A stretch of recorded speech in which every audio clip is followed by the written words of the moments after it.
Before we get into this interview with the Death Riders, and we have to obviously address the elephant in the room, that there's got to be a certain amount of bias that goes into this interview. You know, Jon Moxley, it's no secret that that is my husband, the father of my child. I know a certain version of Jon that's different than what any of you guys know. And Jon's always been different. As soon as that red light turns on, he's somebody completely different. It has always been that way. But where he's at right now, this level that he is operating at, is something completely different. And it's time to get some answers to what exactly is going on with the Death Riders.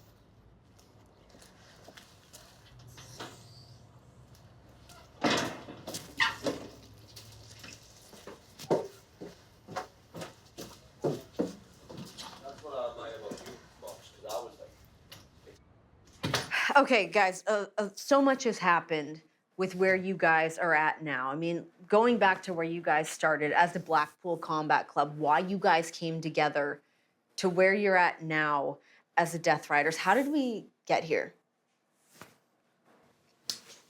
Well, I think it's just natural progression, right? I mean, Jon gave up everything to follow his vision. You know, his vision was like raw competition between the best wrestlers in the world. And that's what he did even before AEW. And then when AEW started, who was the man to kickstart it? It was Jon. And be it Kenny Omega, freaking Eddie Kingston, Orange Cassidy, whoever it was, he helped them become the best version of themselves, because he made them realize how good you actually have to be to compete at that level. Because that was his vision. That was what he followed. But the more the company grew, just like anything, there were cracks. There were positions filled with people who are just not good enough. There are people in the ring that should not be in the ring. And nobody did anything about it because, hey, everything was going so great. It's the same with the Blackpool Combat Club. When the Blackpool Combat Club started, it was all about pushing each other to the absolute max, making each other as good as humanly possible. And then what happened? That vision got watered down. Who is to blame? We all are to blame. I'm to blame for that. I take full responsibility. Look what happened to Bryan Danielson. The Bryan you saw in his last couple of matches, that's not the Bryan I knew 2, 3 years ago. You can see the pain. I've known Bryan for 20 years. I can feel his pain every single time he stepped in the ring. When he stepped in the ring, that's what made him feel alive. But just to get there, he couldn't play with his kids. He had trouble walking around. He couldn't sleep. And for what? I don't want my friends to not be able to play with their kids, right?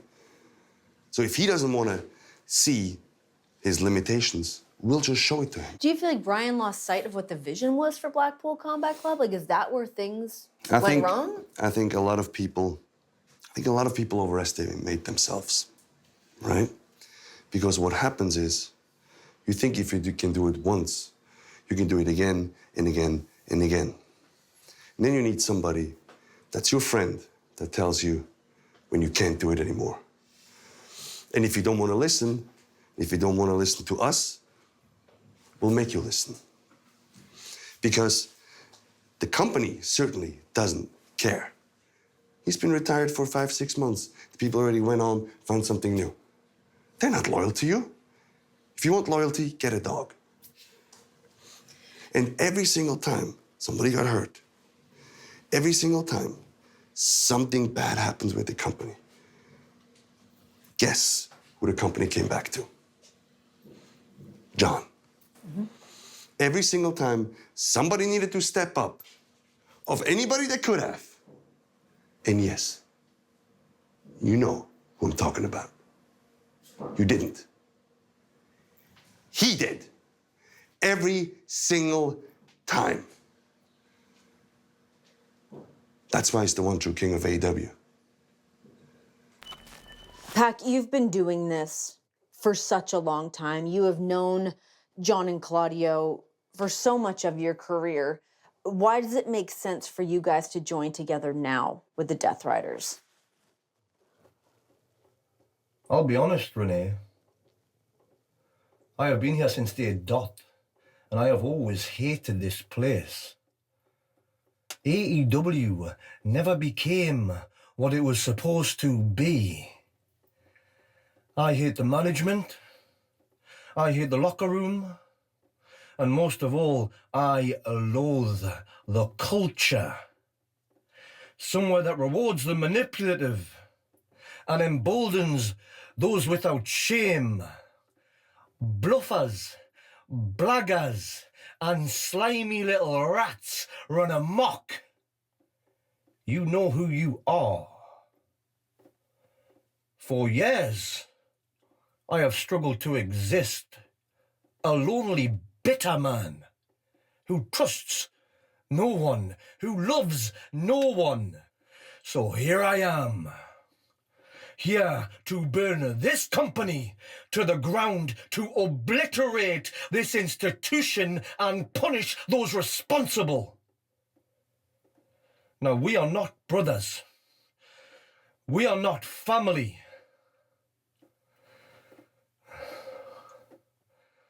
We are professionals who give a people sitting around sick and tired of waiting for change, so now we are the change. Pro wrestling gorillas who share the same obsession to usher in the end. Does that answer your question? Wheeler, the last 6 months have been a lot for you. I mean, we've seen the ups and the downs. Are you coming? Are you going? Where are you going to land with the Death Riders? Are you happy with where you're at right now in your positioning in AEW and with the Death Riders? Happiness is something I haven't really considered for quite a while now. You know, when I first joined the Blackpool Combat Club, it felt like I won the lottery, like I was in some sort of fantasy camp. And then all of a sudden, I look up and everything's in shambles. His lordship is gone. Brian just became a shell of who he used to be. Something had to change. And then the more I thought about it, the more I thought about who has never let me down, the more I thought about who was there for me, even when I turned my back on him. The man who brought the best version of Wheeler Yuta out that I've ever seen. It was Jon Moxley. Jon Moxley gave me something to live for. And I think more importantly, Jon Moxley gave me something to die for. And I'm prepared to carry this out. I'm prepared to fulfill his vision, no matter what it takes, for the one true king.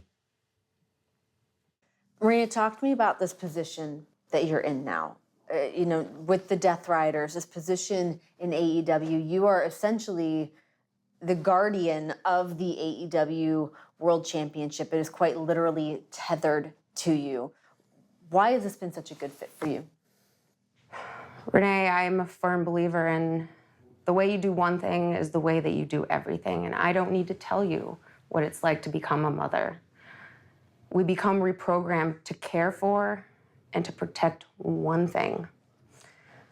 That's what I am at home, and that is what I bring to work every week. Jon saw the weight of that quality, and he's entrusted me to protect him and this group. I will die for this group. And when I get to fulfill my reason, I'm afraid of no one and nothing. So why this extra layer of defense?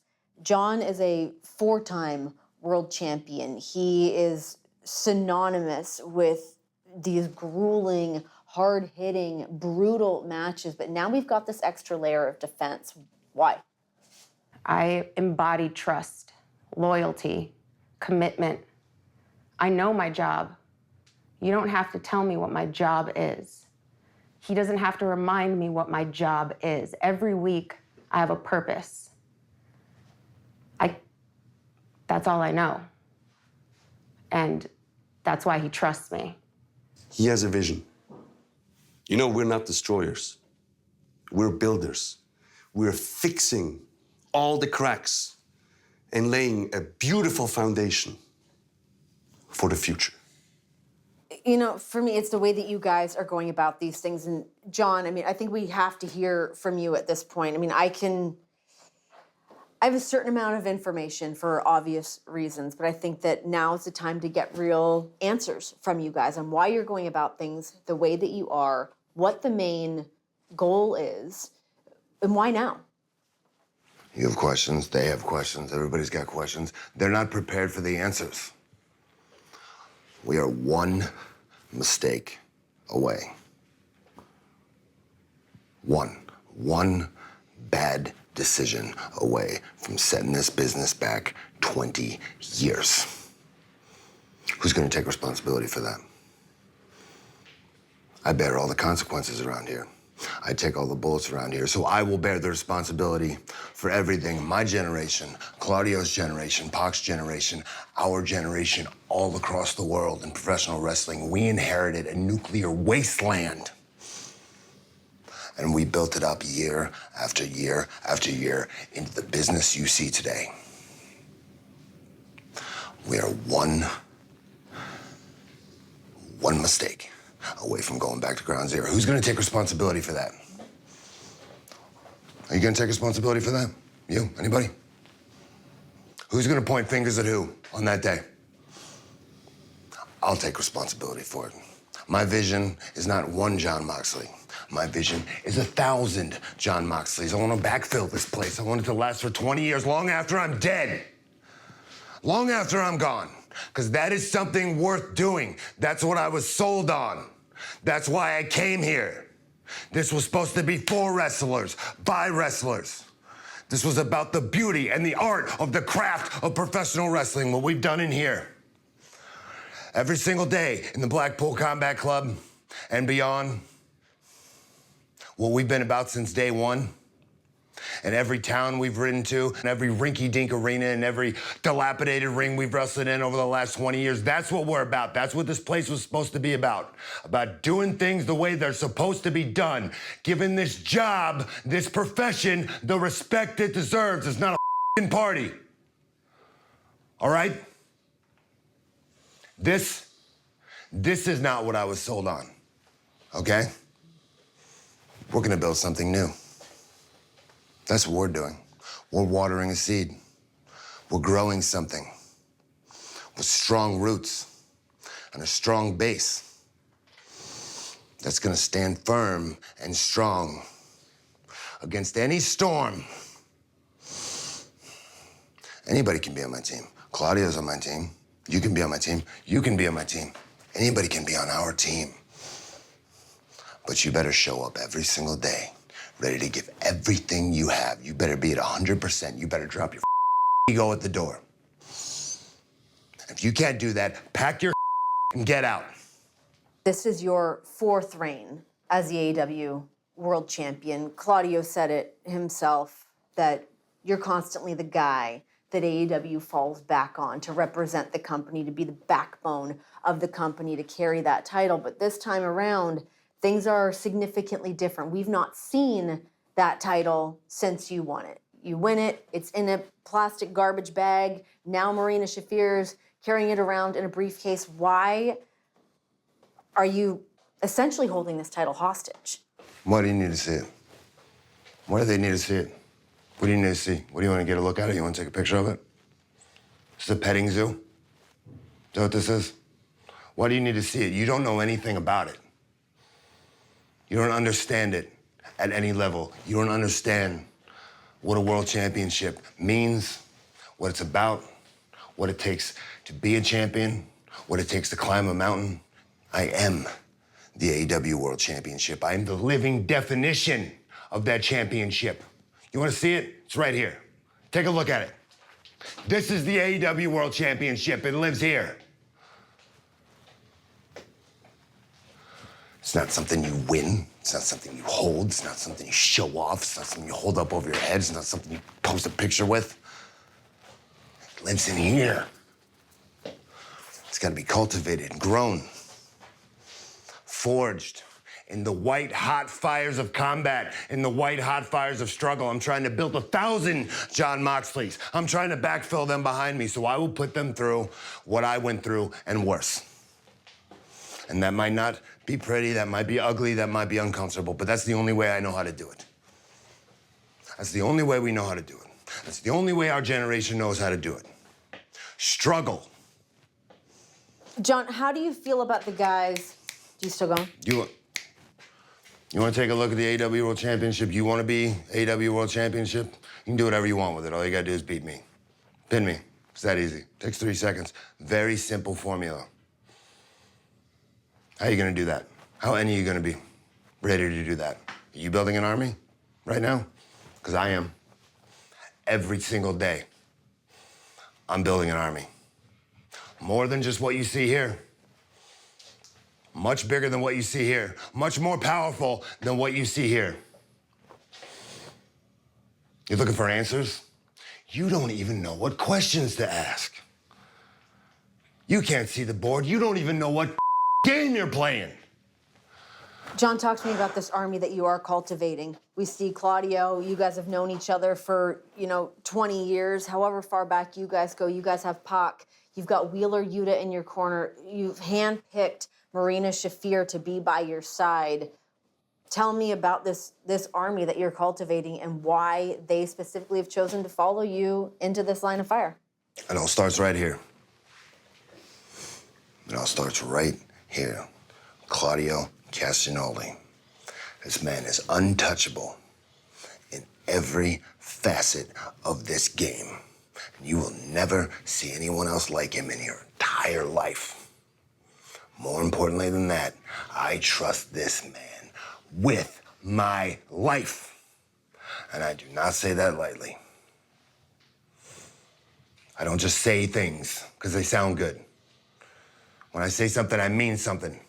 And I trust this man with my life. That's what it's all about. Integrity. I surround myself with the best people, professionals. Pac is a professional beyond all compare. The best sniper in the game. When you give him a job, he gets the job done. Marina Shafir, everything you need to know about her, you can find out and take one look at her. Look into her eyes. You want to talk about forged in fire? A woman of discipline, a woman of integrity, a woman you can trust. Grew up, forged in combat, forged in war, forged in fires. Of course, our lovely villainess looks great in an 8x10, but she will slice your guts right open and your intestines will spill out on the dirt and she will not bat an eyelash. And Wheeler Yuta, he's smart enough to know that if you don't have something to live for, it ain't worth living. And we've given him something to live for. You can ride with us, you're gonna ride all the way to the end. Or you ain't gonna ride at all. What is the end? What's the end for you guys? When do you feel like you've accomplished what you've set out to do with this new mission statement for the Death Riders? Look, we're not here to kill AEW. We're not here to destroy AEW. It's quite the opposite. We're here to fix AEW. We're here to bring out the best in every single person that we step in the ring with, to get rid of what doesn't need to be here, to lay a beautiful foundation for the future. Will that take days? No. Will it take weeks? No. It will probably take however long it needs to take. But this will be our greatest work, and it will last forever. Or maybe everyone could just stop asking questions. Trust in us. And just enjoy the damn ride.